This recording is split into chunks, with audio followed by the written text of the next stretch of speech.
Okay. Okay, so the first topic we're going to cover today is ER diagrams, which is fresh out of midterm 2. That was like the first topic on midterm 2. So we'll do a quick review, and then we're also going to cover other stuff, and especially recovery, because that's the last unit that will be on the final. So for ER diagrams, the ideas are that it's a very high-level conceptual diagram, and it's useful for getting your ideas out about your application, and also it's useful to explain these ideas to someone else who might not be very technical, but it gives you a high-level idea of what's going on in the database, really.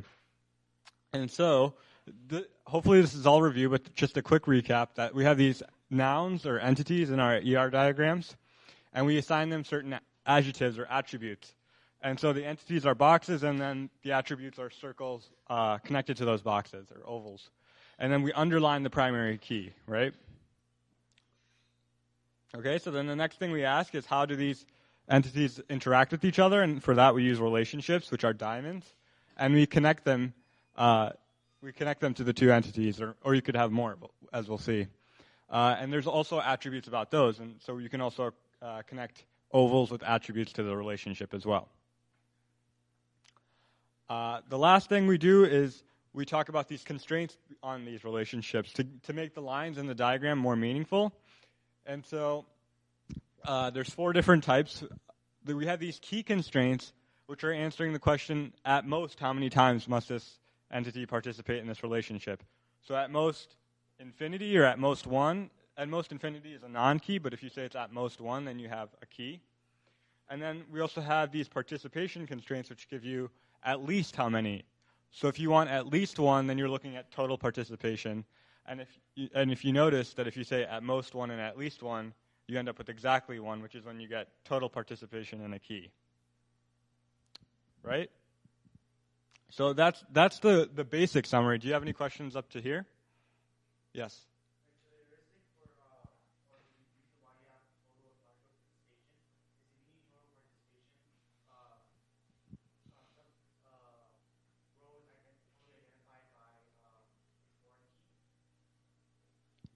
So the question is, if you have total participation,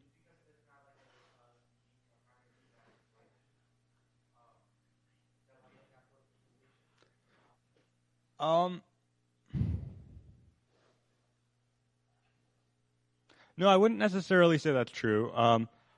Like what participation constraints are telling you is that this this entity has to be participating in the relationship. So it's kind of like, if you want to make the relationship with SQL, it's kind of like a not null type thing, that this thing has to be filled in. And if it's a foreign, it may happen to be a foreign key, and okay, maybe that's what you're saying, that in that relationship that it has to be a not null foreign key. Is that kind of what you're getting at? Yeah. Okay, does that make sense?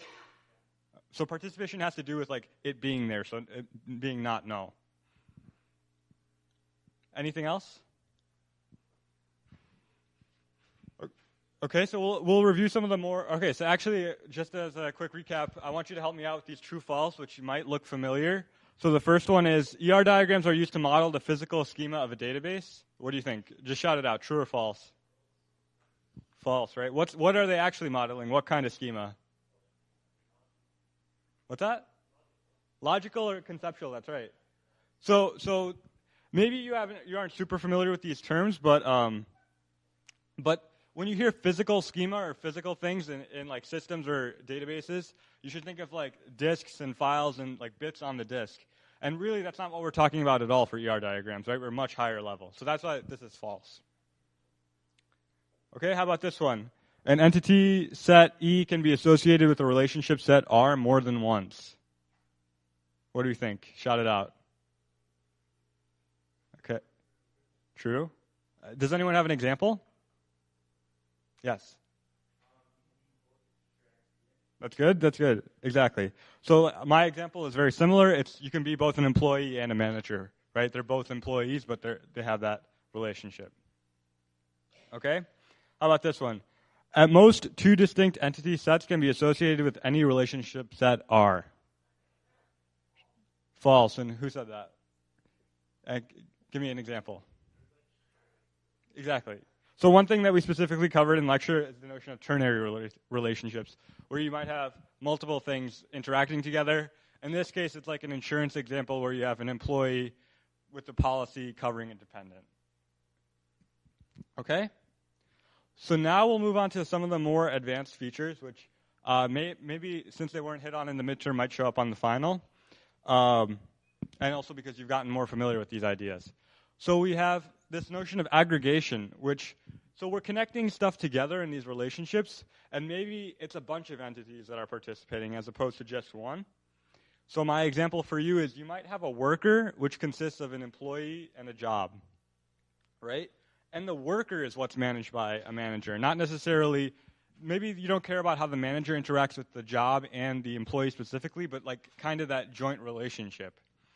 So what this ends up looking like in the diagram is you slap a box around the thing that you're calling like the aggregated thing, and then that box can be connected to these relationships like that.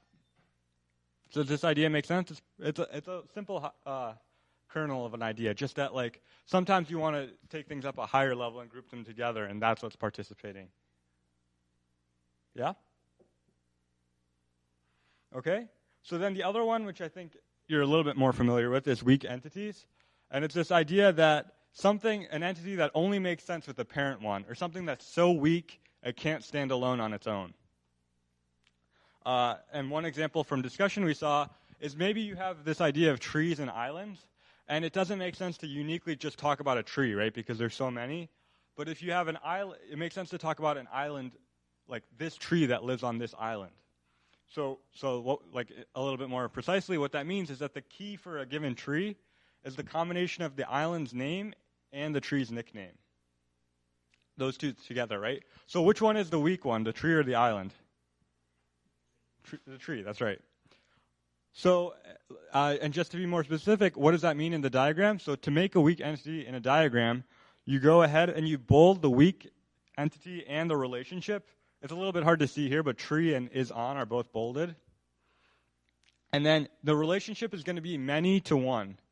So, the intuition here is that an island can have many trees, but a tree belongs to just one island. So that's that. And then the very last thing is that for a little pizzazz, you go ahead and do a dashed underline on the key of the weak entity. So nickname here has a dashed underline. Does that make sense? Okay, cool. And then the last major skill you need from the ER diagram section is how to convert ER diagrams to entities. And there's just a couple heuristics that you follow. So the E part is easy. For entities, you just convert the columns to, the attributes, which are those like circle things, into columns of your SQL table. And then the underlined one, which we said was like a key for that entity, becomes the primary key in the SQL table. So it looks just something like this. Okay, relationships are a little bit more trickier.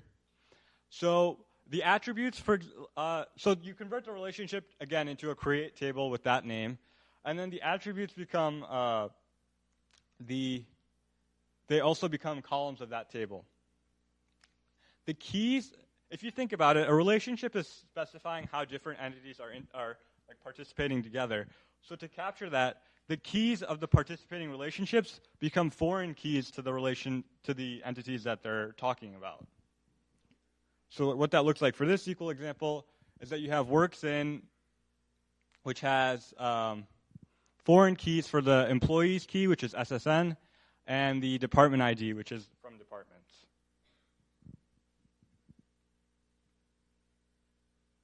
Okay. And then the last thing we need to talk about is what about the primary key of this relationship table? And that comes from key constraints on the relationship. So see how departments has an arrow going into manages? So that means that you take the key of departments and make it the primary key of the relationship.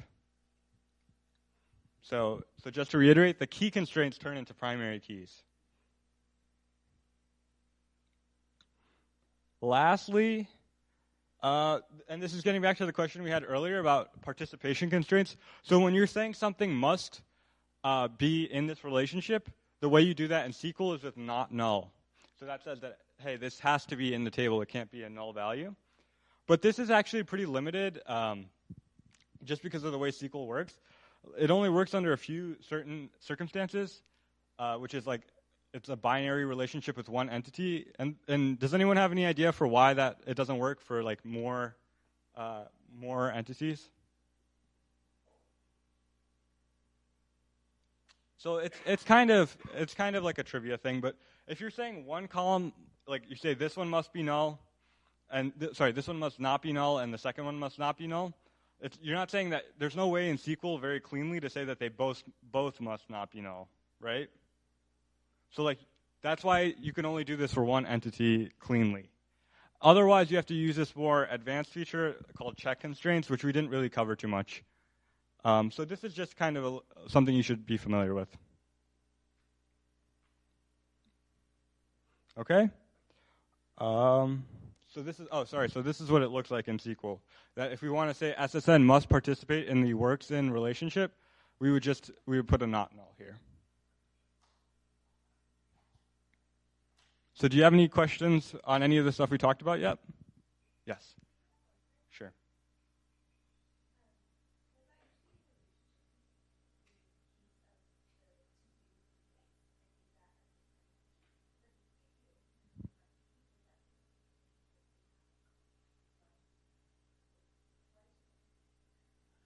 That's a good question. So the question is, why is DID the only thing in the primary key? And it's because if you put the SSN in here, you're encoding something that right. Then you're saying that a department could have two managers, right? Because I could have your SSN in department 1 and my SSN in department 1, and our managers table would have two people as a manager for that department, right? But that's not what this ER diagram is encoding. It's saying that a department is managed by exactly one person.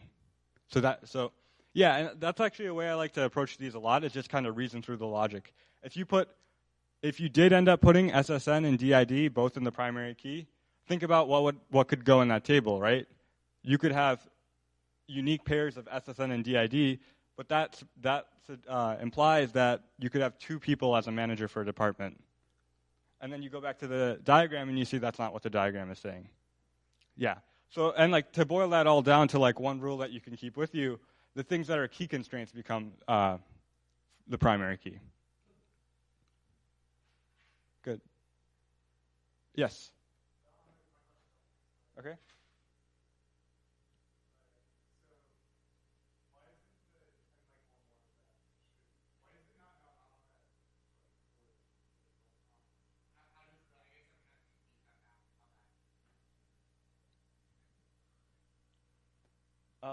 So let's see. Yeah, I cut this off. I'm wondering if there was a foreign key line below this, and I'm guessing there was. So I believe like you could. So all this is saying is that we would want SSN to be a foreign key into this table, but you might potentially have a null foreign key where there is nothing, like it doesn't reach it. There is nothing that matches up. But when we say not null, we're saying you have to have something. This SSN has to participate. Sorry, this works in relationship has to have something from the employee side, which is what the bold line means, right? It's saying that there must be at least one. Let me double check on that if you can have null foreign keys, just because I don't want to say the wrong thing. But I think foreign key really just specifies that this has to come from the other table, right? You say foreign key blank references another table, that the value has to be, like it can't be any value. It has, if there is a value, it's either null or in that other table. Yeah. But let me double check that you can have null. Yes.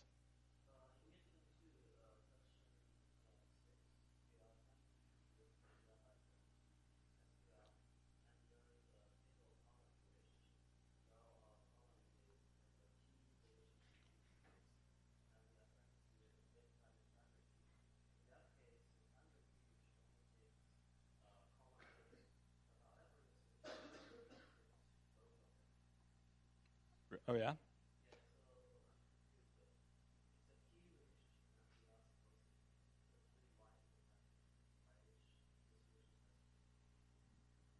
Let me think about that. I'll try and come back at the end and give you an answer for that. Okay. But that's a good question. I'm glad you're asking these questions. And I will say that like converting these to SQL is like an art, not necessarily a science. So sometimes you might have multiple entities in your diagram, but you can have fewer tables if you get the constraints right. It's not like there's an exact translation, but we'll check on that one. So the last thing, I just want to tell you, if you want more practice with these, I think a really good way to do it is to just try, like, this is how you would, if you approach this in the real world, you'd just be giving a list of constraints and have to come up with a diagram from scratch. And your book actually has a couple good examples of these with like some of the more advanced things we talked about, like aggregation and weak entities. So check out these problems in the book and see if you can drop a diagram. And I did this, and it's a pretty good exercise. But other than that, we'll move on to the next topics, and I'll try and get back to you on some of the questions that came up. Okay. Who's up? Oh, sorry. Okay. So someone just checked Moray and foreign keys can be null. So that's what that's saying. That it's either null or it's in that table. And then when you say not null, it can't be null. Yep. Varun, you're up next. So next we're talking about functional dependencies and recovery. You're up.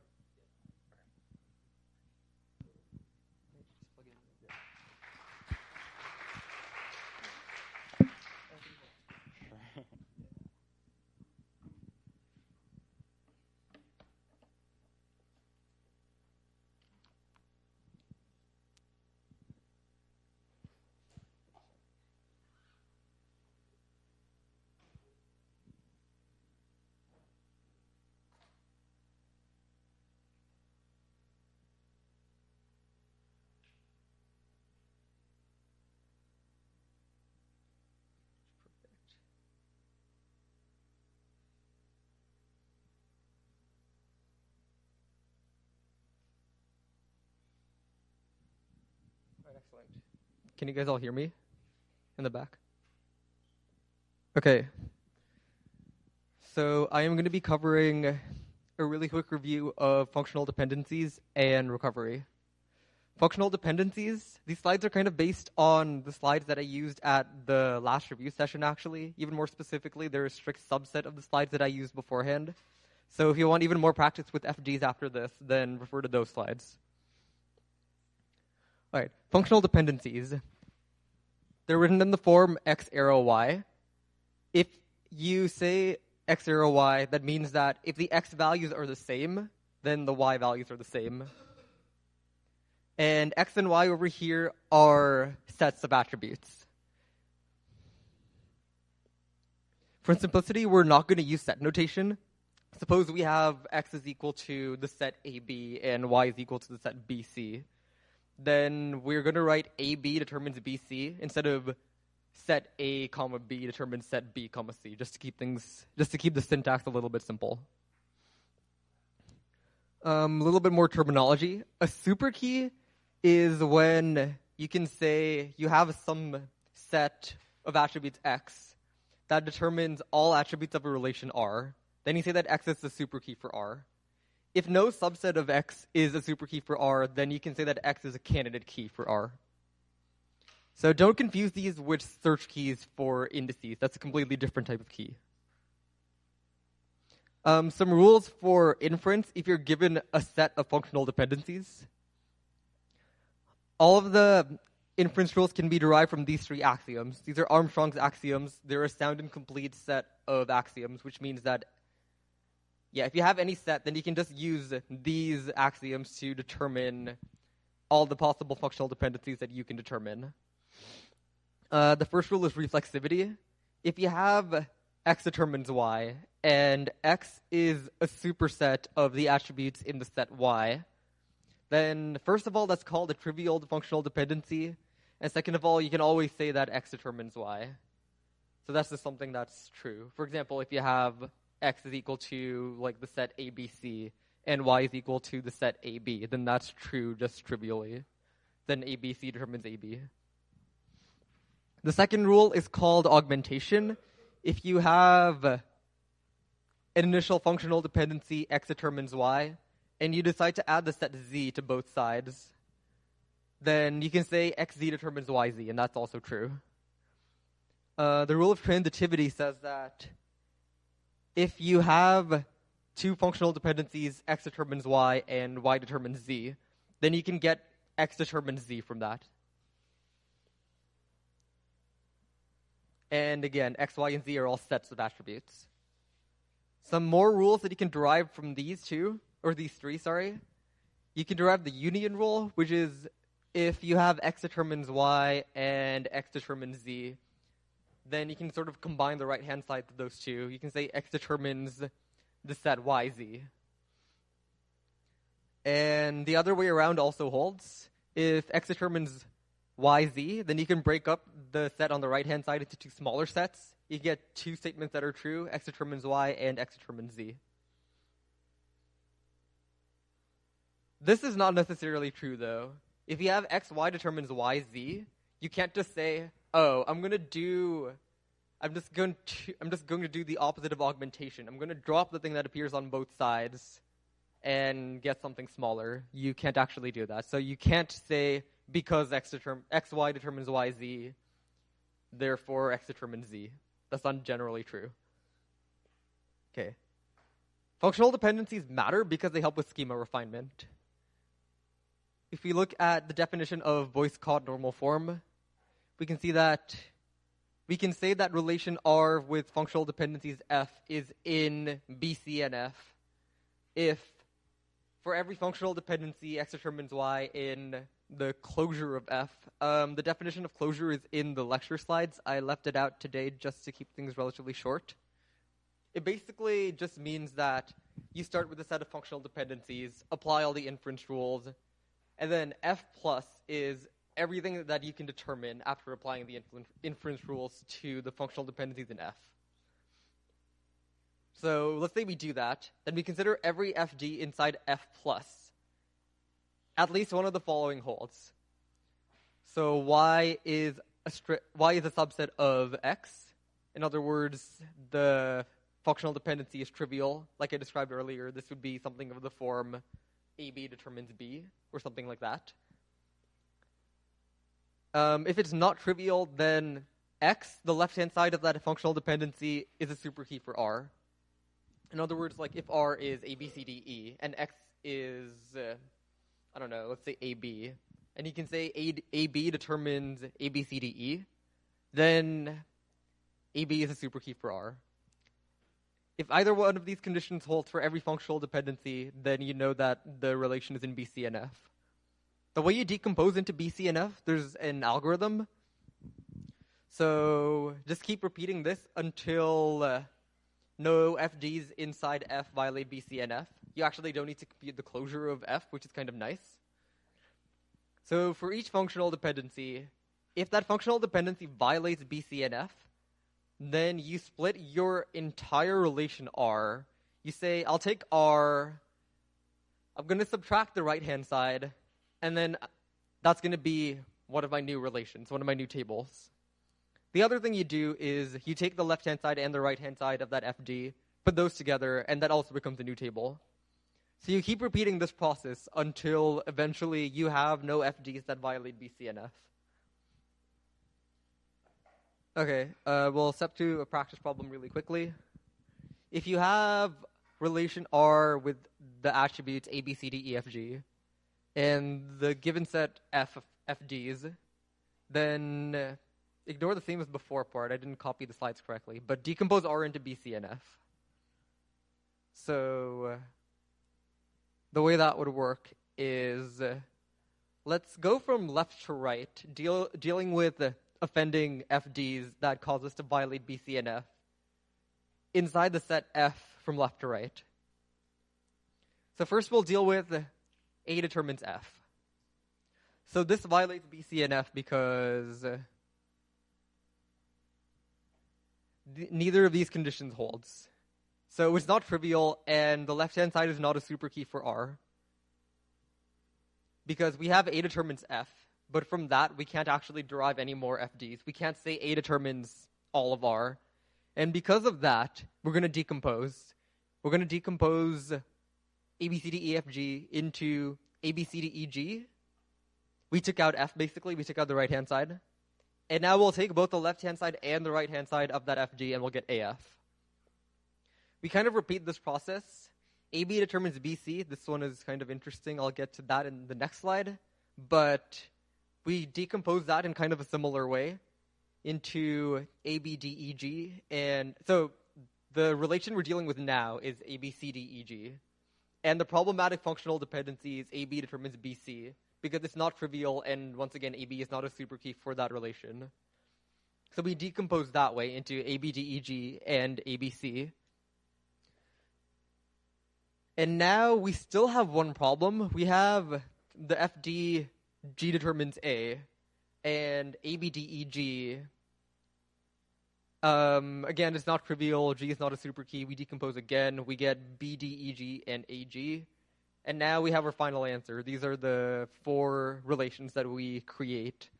And now, whenever we consider any of the FDs that apply to any of these tables from our original set, we'll see that none of them violate BC and F anymore, those 2 conditions listed earlier. And because of that, this is the final decomposition. One thing I glossed over really quickly is AB determines BC. This caused a bit of trouble in the last review session. It's a little bit problematic because we want ABCDEG. It has to split into ABDEG and ABC. And B appears in the first table because we actually deal with this FD in a kind of strange way.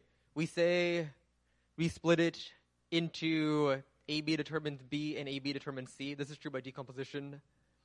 AB determines B is trivial, so we just ignore that. And then we're left with AB determines C. So that's the one that we actually use to perform the decomposition. All right, did that kind of make sense? I know I went through that a bit quickly, but I want to spend as much time on recovery as possible.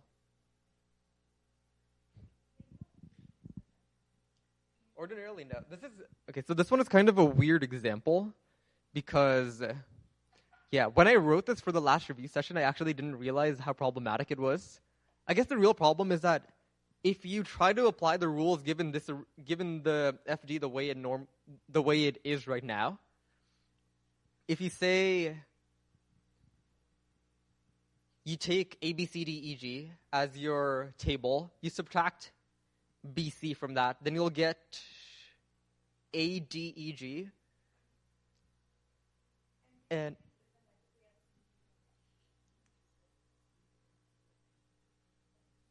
ordinarily, you don't need to. It's only a little bit problematic here because B appears on both sides. So then you would have gotten ADEG and ABC. Those would have been the 2 tables that were produced. But then B didn't appear in the first table, and that ended up causing a problem. I realized this during the last review session. I don't remember off the top of my head exactly why it was a problem, but it was. I can tell you that.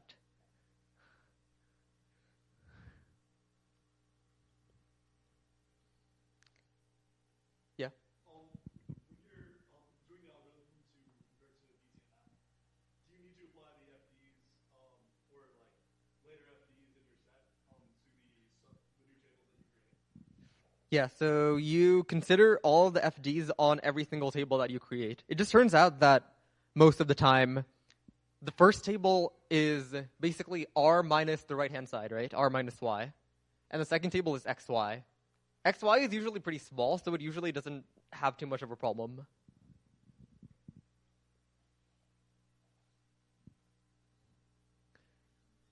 All right. Okay, no more questions? I'm going to go on to recovery then. All right, recovery is all about logging. This is a picture of a log that I took yesterday. It's actually pretty close to where I live. All right, that was actually really useless. I don't know, I thought it was a nice log. So I just took a picture of it. All right, moving on. The recovery algorithm that we use in this class is called ARES. It stands for Algorithms for Recovery and something else that I don't remember. Every single So in Aries, what we're doing is we are creating a log. Every single time that we do an action, we write it to a log. And we don't necessarily do the action because we're using a policy that's known as no force and steal. And more information about this is in the lecture slides. It basically just means that we can do actions, but then they might not necessarily occur on disk. That's where the log comes in. We write it to the log, but we don't necessarily actually do it on disk. So the log record actually reflects what's going on in the database as we perform actions. Each log record has, at the minimum, 4 different fields. The LSN is kind of like an index in the log. It stands for log sequence number. The prev LSN is the previous LSN for that a transaction had when it appears in the log. So the previous LSN is important because if you have actions that are performed by any one transaction, you can follow those prev LSN pointers back in time, and it essentially forms a linked list that leads all the way back to the beginning of the transaction. XID is the identifier of the transaction, and type is any of these types that are listed here. So a log record can have types update, commit, abort, and begin checkpoint, end checkpoint, or CLR. And I'm going to go over each one of these in a little bit more detail. And this is what the log would look like. Like over here, it shows the columns LSN, type, transaction ID, and prev LSN. For update log records, there are actually more fields that get involved. One of those fields is the page ID. That means, we are, if we look at the first row in this table, we see transaction T1 has prev LSN null, and we're updating the page with PID 1, so P1. So that's essentially what that means. Kind of the same thing at LSN 10. At LSN 20, we're saying, okay, let's commit transaction T1 right now. And the previous LSN of T1 in this log is 0, which you can see just 2 rows above that. Kind of the same thing happens that's continued at LSN 30. We say T1 end. That is the end of transaction T1. The previous LSN was 20, just before that. All right. Whenever we're doing all of these actions, whenever we're logging all these actions to the log on disk, we're also maintaining some data in memory. We have 2 tables called the transaction table and the dirty page table. Transaction table means that it describes all of the transactions that are currently active, currently running in the database. The dirty page table describes the dirty pages in the buffer pool. And the columns of these are as follows. In the previous example, we saw that we had 2 transactions, T1 and T2. But T1 committed. That means it's not actually running anymore. So we only have T2 in this transaction table. The last LSN that it had was 10. Last LSN is just, the last point at which it made some sort of action in the log. And the status is running. The dirty pages right now, let's go back to this case over here. We see that we wrote 2 pages, P1 and P3. We don't know necessarily whether these were actually written to disk. Because of the no force policy that we're using, we don't force them to disk even after a commit. So page 1, the rec LSN of that thing is 0. The rec LSN is basically just the first thing that made it dirty. The first entry in the log that made that page dirty. And P3 was dirtied at LSN 10. And since both of these occur in the dirty page table, that means that even after all of those actions were executed, P1 and P3 are still dirty. They still exist in the buffer pool. They haven't been forced to disk yet. They've only been logged. Okay, let's go over what it means to commit a transaction. When we say we want to commit T1, what are we going to do in the log? We're going to do 3 things. We are going to, first of all, write all the update log records for T1. So these are just like the writes that are being performed by the transaction. And again, they'll be written to the log, but they may or may not actually be forced to disk, whatever pages are being updated / written. Yeah? Yeah, Aries is always going to be using seal no force. So we write all of the update log records. After we're done with those and we're prepared to commit, we say, all right, we'll write a commit log record right now. So we'll say T1 commit. That'll exist in the log. But we're not done yet. We need to do one more thing, which is we need to write an end log record for T1. And also when we do that, this is the point where we update the transaction table in memory. All right. When we're committing, the actual pages may not be on disk even after the end record. I kind of answered this earlier. The reason that happens is because even after we write the end log record, we're not necessarily forcing to disk. That's because of the no force policy that we're using. And yeah, so at some point those have to be actually forced to disk. That could happen before the end record. It could happen after the end record. It could happen whenever. We don't know. Okay, let's look at aborting transactions. When we do kind of the same thing as before, we write all of the update log records as normal. These are all of the writes that are occurring to pages on disk. Or sorry, these are all of the writes that are being written in the log, and they may or may not be occurring on disk. They may or may not be forced to disk. And then instead of committing, let's say, oh no, something happened. Let's write an abort log record for T1. So when this happens, we have to undo everything that happened that was written, that may or may not have been written by the transaction to disk while it was doing all of these update log records. So for each update that we wrote earlier to the log, we're going to write a CLR to the log. A CLR stands for a compensation log record, and that just means we're undoing whatever may have happened on disk. So for each update that we wrote earlier, we're going to go in backwards order through all of those updates and write CLRs. And then once all of this is done, then we say, okay, there's nothing more to undo, so let's write T1 end and also remove it from the transaction table. Yeah? Sorry?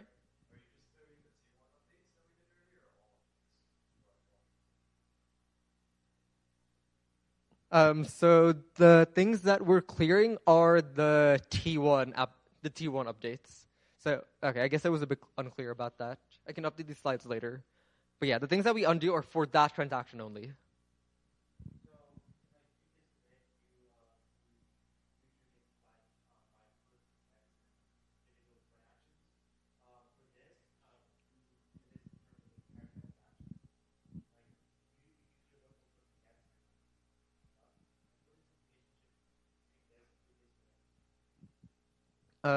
The relationship between this and two-phase commit is they're actually two different things. Two-phase commit is when two-phase commit is a protocol that you use in distributed systems. Yeah, so two-phase commit is more about consistency. When you have multiple machines that are all kind of, I guess they'd all be logging at the same time. It's when you have multiple machines and you need to keep things consistent. But when we're dealing with Aries, when we're dealing with recovery, we're worried more about atomicity and durability. So that's what's going on over here. So I guess the answer to your question is two-phase commit exists separately from recovery. They're two different things.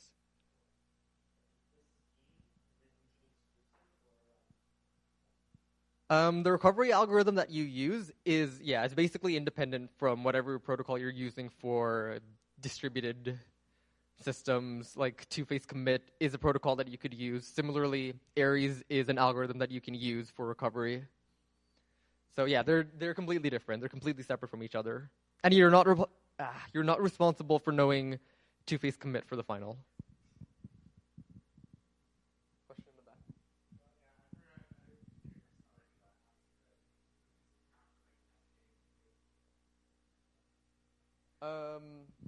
So the question is, does this account for cascading aborts? Again, cascading aborts occur sort of separately from this. So this would be... Actually, wait a minute, no. One thing that we're assuming, at least in this class, is that we're going to be using strict two-phase locking for all of our... for everything related to concurrency control. And because of that, you're actually not going to have to deal with cascading aborts. So when you abort a transaction, it won't cause other transactions to abort as well. You won't have to worry about that.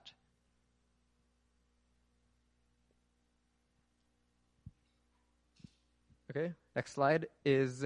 one more question. So how do we go through the updates in reverse order? Yeah, we use the prevalent pointers. And that's exactly why we store the prevalent pointers in the first place. Okay, checkpointing. At a checkpoint, we dump the transaction table and dirty page table to disk. The time of the checkpoint is defined as the log sequence number of the begin checkpoint record. So essentially, in our log, we're going to have something that says, okay, maybe at LSN 100, we're going to write begin checkpoint. Then we can have a couple more actions after that. And then at some point shortly after that, we'll have an end checkpoint record, which says, all right, we are done dumping the transaction table and the dirty page table to disk. Those are now written on disk.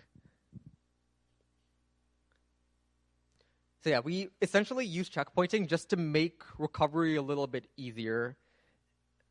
And I'll get to that right now, actually.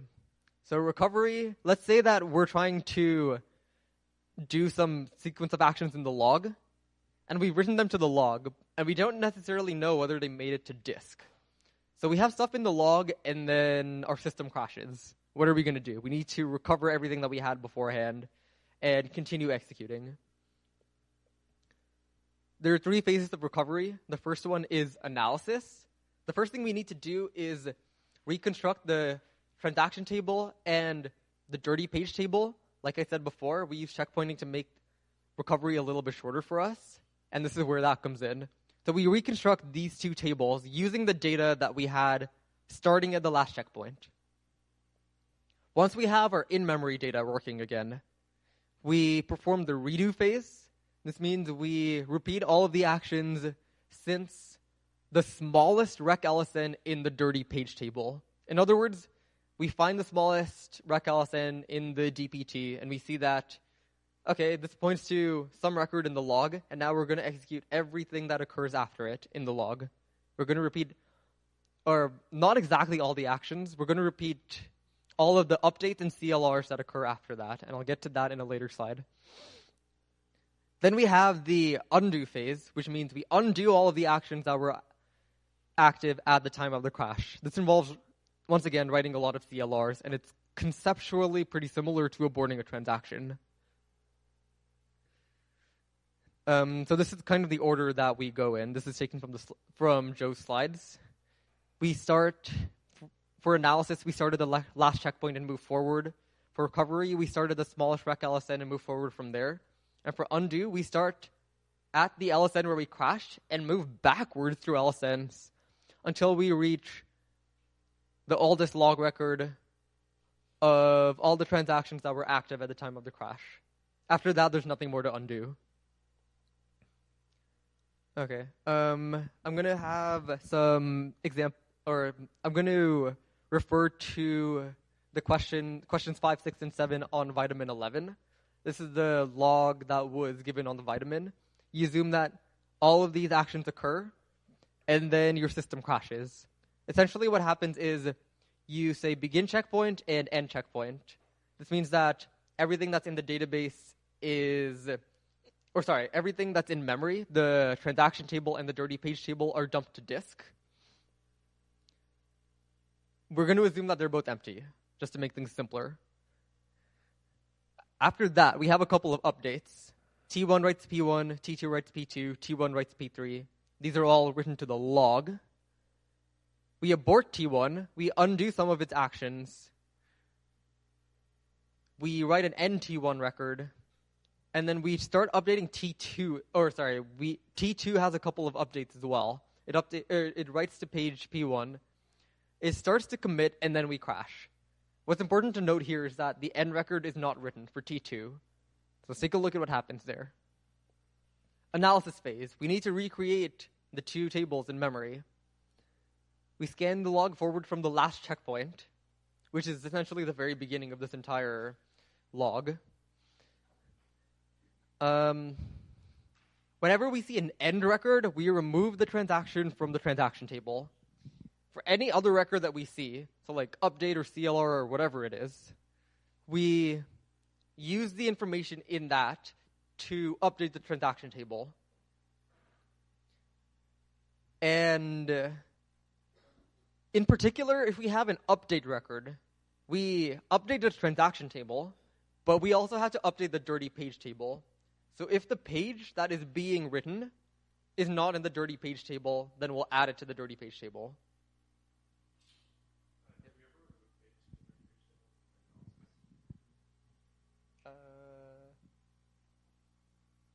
Let me think about that.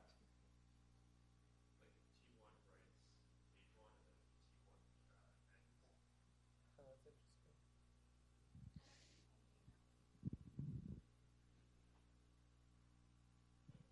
Okay. Wait, you said we can't. Why? So that's true. Yeah, so since you're not redoing any of the actions, yeah, that's right, actually. Since you're not redoing any of the actions, you're not going to be removing things from the transaction table. You'll only be adding them.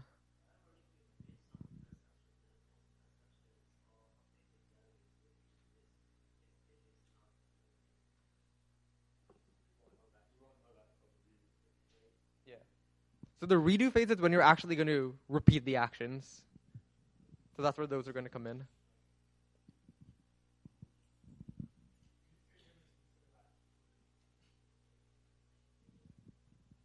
As far as I know, during the analysis phase, you can add things to the dirty page table, or specifically, when you see an update record, you can add to the dirty page table, but there's no situation in which you'd remove from the dirty page table. However, you can remove things from the transaction table. I'm actually quite sure about that. Yeah, you can, if you see, because during analysis, you consider every single record that's in the log.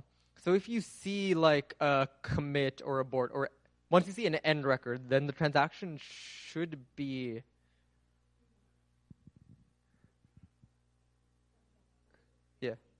Yeah, if you see an end record, then you should be able to remove it. Okay, yeah. Once you see an end record, then you should be able to remove it from the transaction table. But once you add it to the dirty page table, then it just stays there. That was a good question. All right.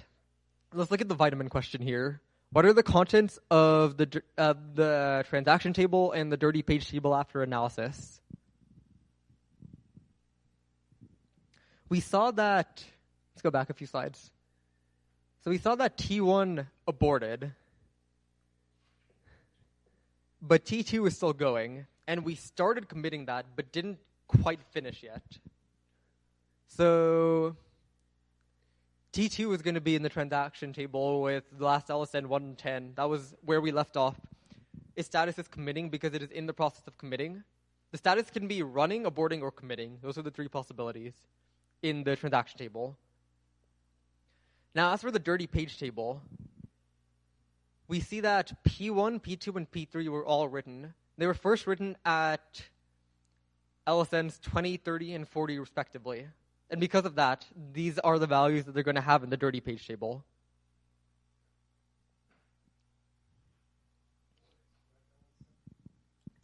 Rec LSN is the first LSN that caused a page to be dirty.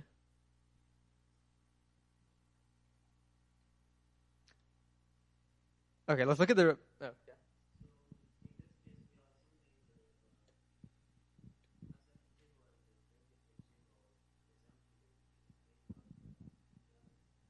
Yeah.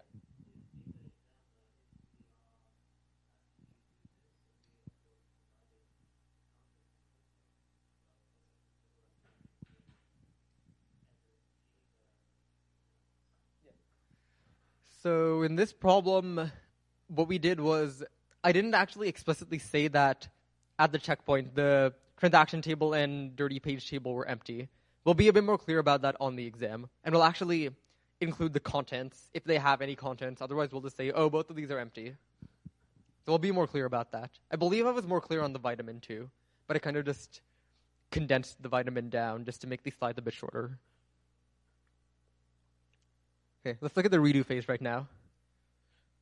So we scan the log forward from the smallest rec LSN in the dirty page table. We're only concerned about updates and CLRs. For each record that's of one of those two types, we repeat it unless one of these conditions occurs. If the affected page is not in the dirty page table, that means that whatever operation was supposed to happen to it, well, it's not dirty anymore. So we don't repeat that. We don't actually make it dirty. If the affected page is in the dirty page table, but rec LSN is greater than whatever LSN we're on right now, whatever we're repeating right now, that means that the first thing that made that page dirty is after this LSN. So again, we don't actually worry about it. And this third condition, we're actually not going to be testing this because this is just too complicated. This means if the page LSN, which is in the database itself, on the actual physical page on disk, is greater than or equal to the LSN of the action that we're executing right now, then we are not going to be repeating that. And this one is actually more complicated because it requires I/O. So it's actually slow. And it's kind of... So we didn't touch on it too much in this class, so don't worry about that particular case too much. Going back to I just made the slide wrong, but oh well. Vitamin 11, what are the LSNs of the redone actions? These are the LSNs of, well, let's go back to the slide over here. So the smallest rec LSN in the dirty page table is 20, right? So this is where we start. And if we go back to the log, we're going to look at all of the updates and all of the CLRs that occur starting at that number. So those are 20, 30, 40, 60, 70, and 100. I believe that's everything. And 20, 30, 40, 60, 70, 80, and 100. 80 is nothing. Don't worry about that. So these are the ones that we're going to redo. Now for the undo phase. The undo phase is where we actually where we start writing new log records. So we don't write any log records to the log during analysis or redo, but during undo, this is where we have to actually start writing CLRs. The algorithm is, we start with a set. Let's call that to undo. It's the set of the last LSNs of all transactions in the transaction table. And while that set is not empty, we're going to perform a bunch of updates here, lots of iterations. We're going to remove the largest LSN from to undo. We'll get some log record that way. If that log record is a CLR, the type is CLR, and the undo next LSN is null, then there's nothing left to undo. We write an end log record for that transaction. If it's a CLR record and the undo next LSN is not null, undo next LSN indicates where you have to go backwards to undo that record. Then we add undo next LSN to our set to undo. And if neither of these are true, so we're not dealing with a CLR record at all, and we're going backwards, like following all of these prev LSN and undo next LSN pointers backwards in time. We're going to, first of all, add the prev LSN to our set to undo. And in particular, if it's an update record, then we're going to undo that and also write a CLR to the log. This is the point where we actually write a log record. So we can write either a CLR record while we're dealing with updates, or we can write an end transaction record after there's nothing left to undo and we've gone all the way back to the beginning of the transaction. So conceptually, it's very similar to aborting that transaction. One edge case regarding undo that we weren't very clear about in lecture. Suppose we write a commit record and then we crash. This is exactly what we're doing on the vitamin. No end record was written, and the transaction is actually in the transaction table created during the analysis phase. Its status is going to be committing. We saw that a couple of slides ago. So, since it's in the transaction table, by the definition of the to undo set, since we start with the last LSNs of all transactions in the transaction table, we actually have to perform undo on that transaction. Even though the commit record was written, even though kind of conceptually it seems intuitively like it should be done, but we're not actually done. The reason for this is because of one particular case in distributed systems. So if we're using two-phase commit, the end record indicates that two-phase commit got a decision to commit. It's separate from the commit log record. And you don't need to worry about it too much for this class, but that's the reason why. So if you see a commit record and you don't have an end record, then you still have to undo that during recovery. Okay, I think this is the last slide. What are the contents of the table after undo? We'll see that we have to undo. We already saw earlier that we had transactions T1 and T2. T2 had already aborted. T1 had already aborted, and we'd written an end record for that. And this happened before we crashed. It happened after the checkpoint, but before the crash. And because of that, we're not going to be undoing it. In the transaction table, we do have transaction T2. So this is the one that we have to undo. So we're going to write CLRs for all of the actions here. We're going to say we'll undo the action at 100, which is some update. We're going to undo the action at 30, which is some update, and then we'll end the transaction. And if we, oh God, here we are. Yeah, so these are the updates. We have update T2 writes P1 at 100. If you go back, we jump up to here at 30. T2 writes P2. That's another update. And that's the other one that we undo. And then we write the end record, and that's it.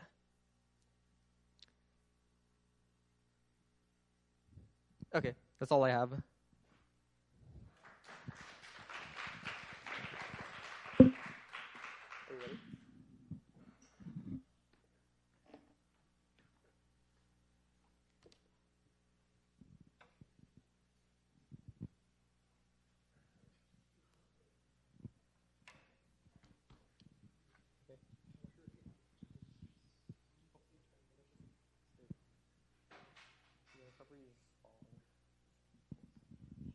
All right, guys. Very cool. So we have a lot of stuff to get through. So I'm going to fly through this a little bit. So we're going to go over text search and concurrency. So just as a refresher, when we're doing text search, what we care about is answering queries like this one. So we have words in our queries, Berkeley, awesome, so on and so forth.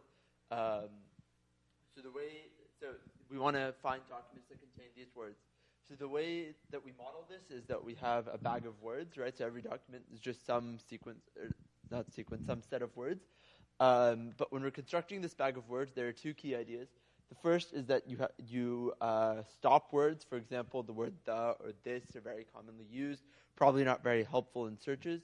Second idea is that you stem words. So for example, if you're searching for the word surfing, you're probably okay with the word surf as well. So you don't necessarily so you'd rather keep the root of the word rather than the whole word. So the way we're going to do this is in a relational database, for example, you'll have a relational text index, right? And this is going to be represented as a table. It's going to have a term, for example, Berkeley or surf or whatever it is, and that's going to be mapped to a doc ID. And so now you can do single word queries really easily, right? Because all you're going to do is select star from inverted files where text is equal to whatever the word you're looking for is, right? So that's pretty straightforward. If you want to do multi-word queries, then you can union multiple single-word queries, right? So if you want Berkeley and computer science, then you'd search for Berkeley, you'd search for CS, and you take the union of those. If you want both, then you take the intersection, so on and so forth. So here's an example. Boolean search in SQL. It's pretty straightforward. It's going to look like this. Any questions about this? Cool. Okay. So so if you want the exact phrase, so for example, if you search for Berkeley database research, right? The way everything we've described until now would just give you all words that contain Berkeley and all documents that contain the words Berkeley and database and research in no particular order. Berkeley may be the first word, database may be the last word, research might be somewhere in between. But what we really care about if we make this query is probably, can I get Berkeley database research here as a phrase or super close by? So if you want the exact phrase, then what you're probably going to do is something like the position of Berkeley is going to be 1 less than the position of database, which will be 1 less than the position of research. Or perhaps you want them to be near each other. So you'll make sure that the difference between the distances is less than some threshold k. And that'll give you documents where Berkeley database and research are all close to each other. So there are two. We've figured out how to find documents with queries, right? But if we're really doing, like building a search engine, we actually want to be able to rank these things. So there are two kinds of ranking. There's classical IR ranking, where every document is represented in the vector space of all words. So if there are 250,000 total words, then you represent every document as a vector in 250,000D. Where its distance in each dimension is how many times it contains a particular word. So you normalize your vectors, otherwise longer documents will inherently be more similar than shorter documents. So there's this whole idea of cosine similarity here, and the way cosine similarity is going to work is pretty simple. You're just going to take your normalized vectors, and you're going to compute the cosine similarity of the two. It's just like simple math, and we're not going to ask you to do like complicated math on the exam or anything, so don't stress too much about that. But yeah, if you're wondering about the formulas, they're all on the lecture slides or in section slides, so you can look there. The other thing, a little bit more, perhaps a more modern algorithm for this is TF-IDF, and what TF-IDF is it's the for a particular term in a document, TF-IDF represents the value, quote unquote, of that term in that document. So TF stands for term frequency. It's the number of times the word occurs in the document. And IDF stands for inverse document frequency, and it's going to be the log of the total number of documents divided by the number of documents with this word. So basically the way you can think about this is like how valuable or how rare is this word, right? So if this word is in 2 documents out of 10 million, then its IDF is going to be really, really high, which means it's a really uncommon word. Whereas if you have the probably appears in every document on the internet, so its IDF is going to be 0 or pretty close to 0, right? So yeah. So if we're indexing by TF-IDF, just the last conceptual thing, you're basically going to add a table to our schema, the whole inverted files thing we were talking about earlier, and it's going to be the term info, and term info is going to be a text and the number of documents that contain this word, and that's the denominator of IDF. And then we're also going to add this float that's doc term rank, which is going to be the TF-IDF of a particular word in a particular document, and that's going to be added to the end of our inverted files table. Any questions about that? Cool, okay. So since we only have 15 minutes left, moving right on, we have transactions. So transactions are basically a sequence of reads or writes on database objects that must commit or abort as an atomic unit. What that means is that either the whole transaction happens, every read and write in that set happens, or it does not happen. You can't have half a transaction happen. So so like we covered earlier, we want to maintain these ACID properties: atomicity, consistency, isolation, and durability.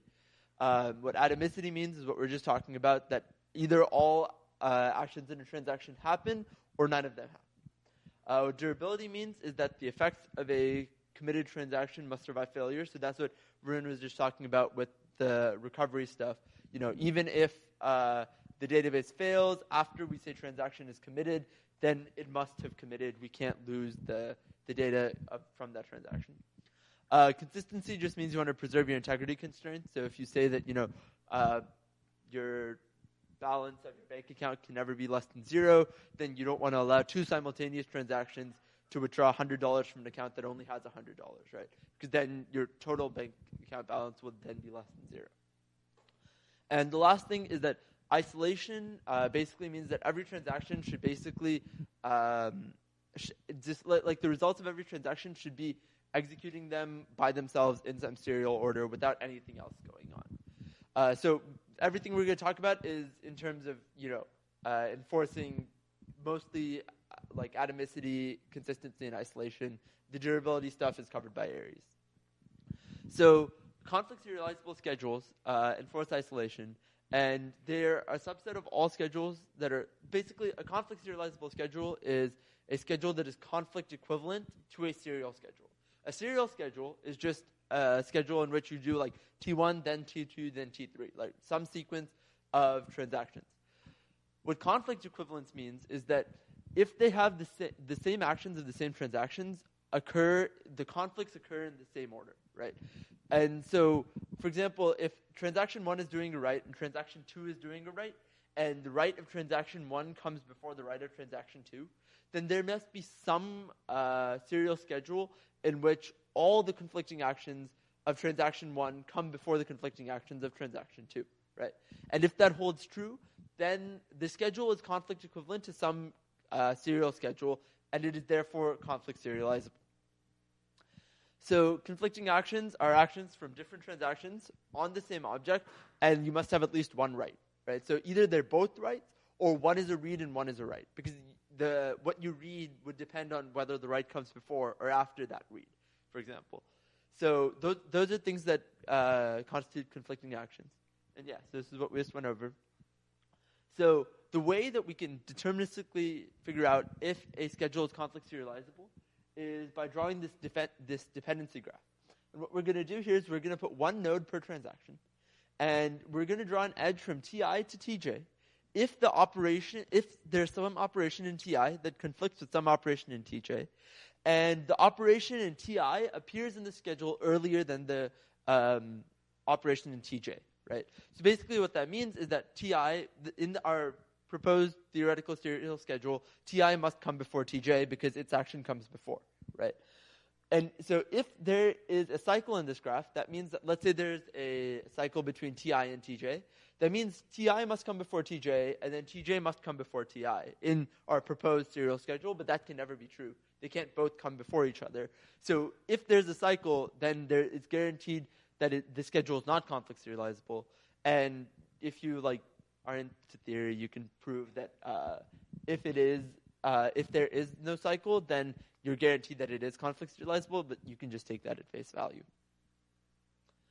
Right, so this stuff is just identify a conflict serializable schedule if we give you one such schedule, but we haven't actually told you how you generate one of these schedules. So what we're going to do is, the way we're going to go about doing this is through locking, in particular two-phase locking.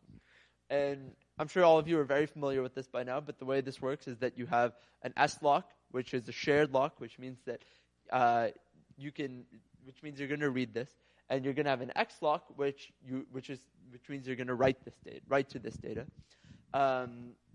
And the main big idea of two-phase locking is that you have an acquisition phase and a release phase, and that means that once you release a lock, you can't acquire any new locks. Because the second you release a lock, the acquisition phase is over, and you must now proceed to the release phase.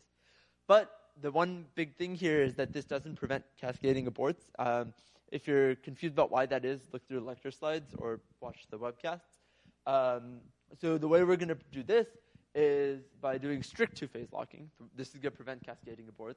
It's the same thing as two-phase locking, but the key difference here is that the release phase only starts at the transaction commit or abort point.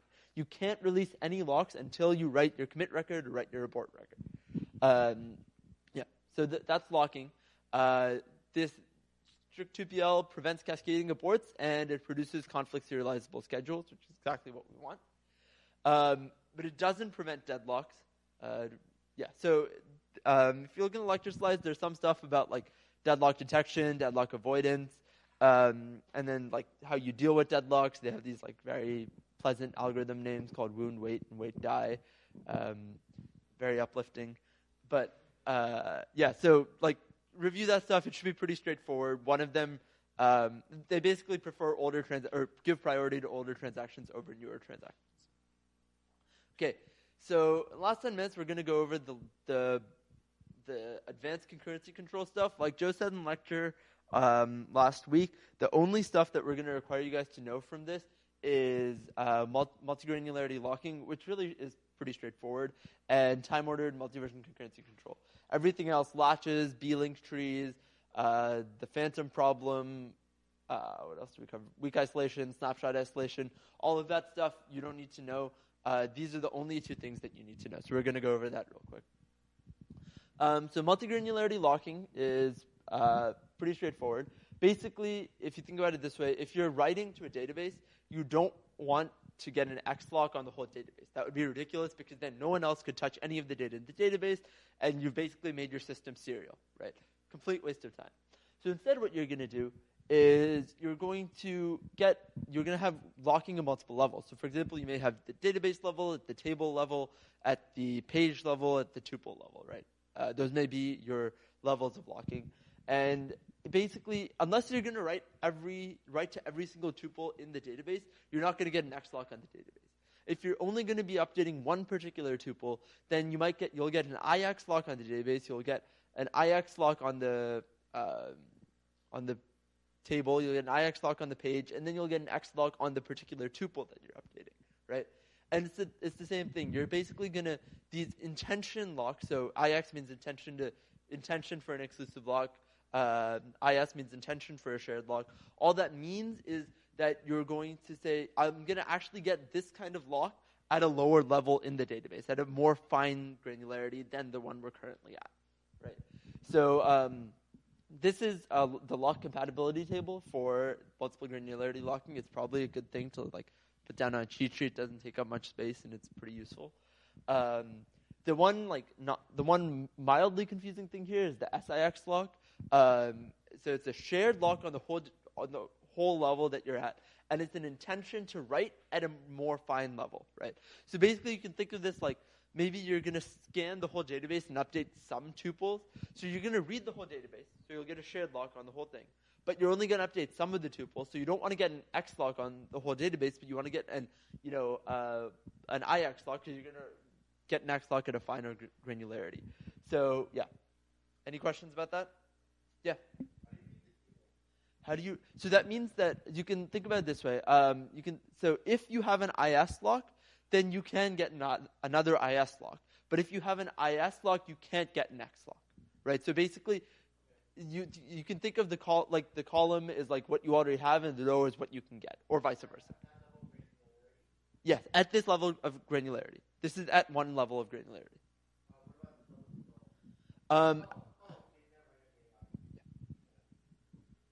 Cool. Anything else? Awesome. Okay, yeah. Oh, I guess I skipped all of this. Okay. So TOMVCC. TOMVCC is basically going to be based on this idea that every transaction gets a unique timestamp. Every action that this transaction takes is going to be marked by this timestamp. Even if we've moved on 150 timestamps from when this transaction started, it's going to be marked by its original timestamp. And for each data item, this might be a tuple, this might be a page, it depends on the implementation, you're going to maintain a set of read timestamps, and you're going to maintain a set of versions. The version is just a write timestamp and the value that was written at that write timestamp. And the basic algorithm here is that reads are always going to succeed. When you do a read, you will always, all that's going to happen is you're going to go to the versions, find the version with the greatest timestamp less than your transaction's timestamp, and you're going to read it, right? There's never any conflict, always going to succeed. Writes fail if there is a timestamp that happened in between the write timestamp and the next write, the next write after the write that we are, right? So if we're T1 and we're timestamps, we can draw it out.